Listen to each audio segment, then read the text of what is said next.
is how do you develop your character so well? And spend time on it. You know, right now I'm working on the first draft of this new book, and I'm already doing the character development for 2 other projects, which I don't know if I'll actually ever even write those. I develop them so well because I work on them. I definitely go in, you know, some of my books have been, I've envisioned the characters first, and then the story has come later, and then, like, why are they there? Like, Dead End, for example. Dead End was the first time I thought of that story, or the first time I thought of Drew and Gina was in 2004. And I never did a single thing with it until 2008. And then I had this vision of this sort of, I've been watching a lot of Terrence Malick movies, and Dead End specifically. That book is tailored around sort of, you know, if Terrence Malick's film style, and the early David Gordon Green movies, if they were books. You know, I was watching, I remember I'd watched Badlands, Days of Heaven, and Undertow, which is David Gordon. The first 2 is Terrence Malick. Undertow is David Gordon Green. I'd watched those all in one afternoon, and I had this vision of these 2 kids on the run, and I wondered, what was happening there, and I just built the story around those 2 kids, and that image. Exit Here was Travis. That story was built around, Travis's character.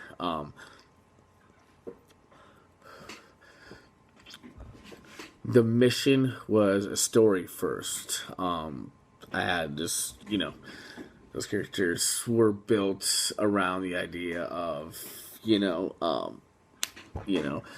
this sort of play on this kid coming to the city and all these things happening, and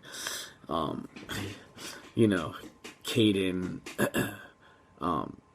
finding out, having this sort of life experience where, everything that he's ever been taught, even the way he's been, raised, grown up, has been sort of a lie. Not parts of it are literal lies, and other parts are just sort of general lies. And that whole idea, was I wanted to make a story where sort of the debauchery isn't the bad thing.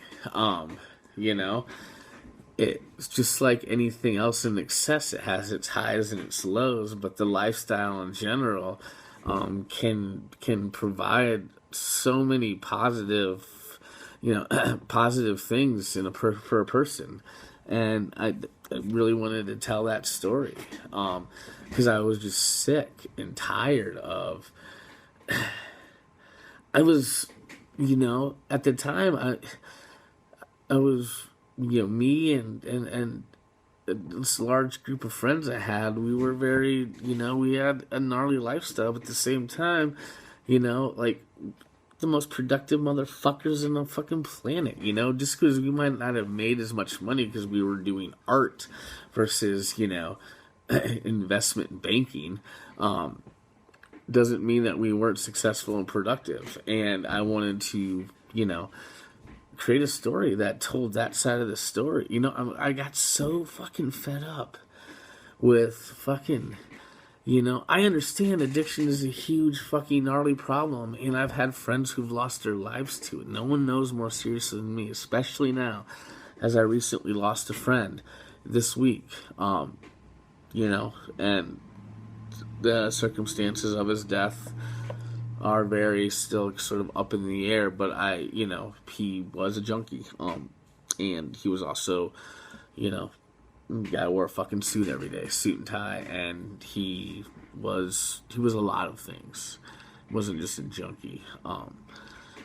And you know, I wanted to tell the story of, I wanted to put not just put a human face to that lifestyle, but also that, like, you know, um, I, I don't want to hear another story where, like, fucking all of a sudden, like some straight edge sort of person, or, you know, goody two shoe, or person who's never partied, you know, has this experience where they party and fucking everything goes off the wall, and like they ruin their lives, and then, you know, then they quit, and then everything is fucking great again, and then they write this story, and the reason why people are even fucking interested in the story is a fucking party aspect.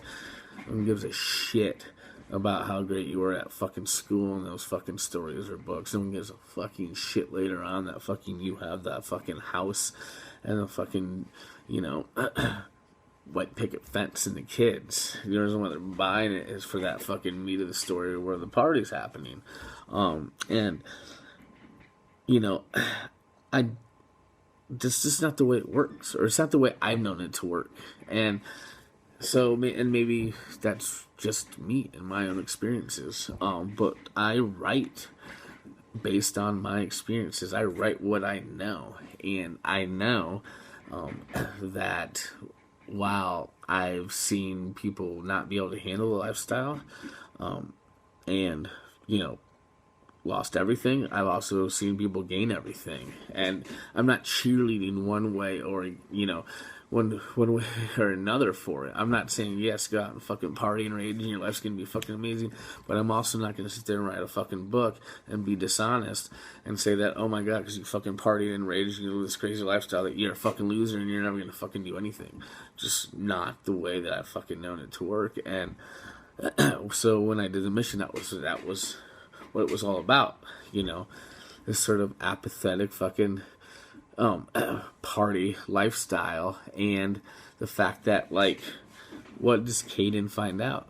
That the unstructured way of life, sort of what people where he grew up would deem as losers and fucking deadbeats, you know, those are the people that fucking, like, are doing shit, making a name for themselves. And those are the people who aren't fucking lying. They're honest, you know. And that's one of the big fucking dilemmas in the book for Caden, is the fact that, like, the way he sees relationships in that lifestyle, and against every instinct that he's ever been fucking raised on, and to have. And that struggle of, like, wow, like, fucking, you guys really fucking, like, don't give a shit about each other, or, you know, you are being pieces of shit to each other. But you know what he does find in that is honesty, and that is something that he comes to find out that he's been lied to his whole life from people living this conventional way. And that's the thing about the truth is hard, but the truth is clean.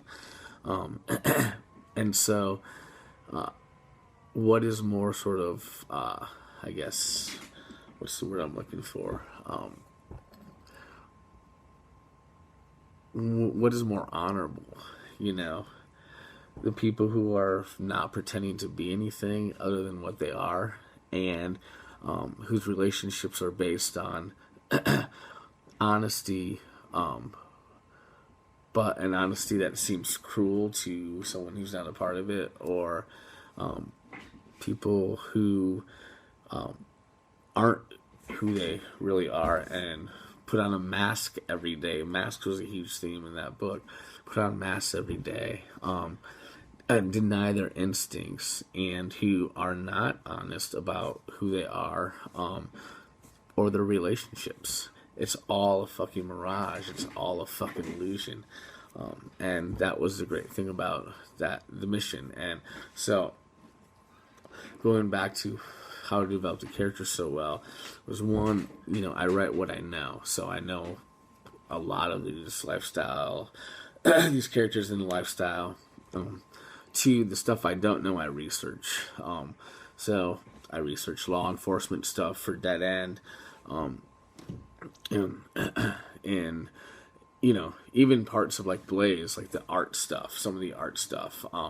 I did a little bit of research on that, and and then I spend months in advance prepping these characters. I have notebooks full of character notes, from their date of birth to their favorite color to their religious beliefs. And then what I always do too is I write the backstory out. So from wherever we pick up the story, or I pick up the story, I have written out the backstory of those characters. And so I have covered every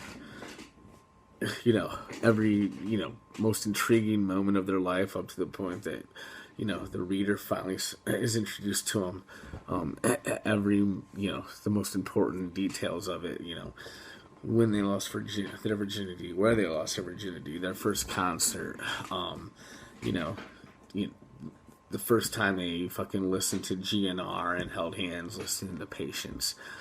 Where were they when Kurt Cobain died? These are seriously questions that I fucking ask myself, and I make notes of them in a notebook under their names. And in Blaze, that's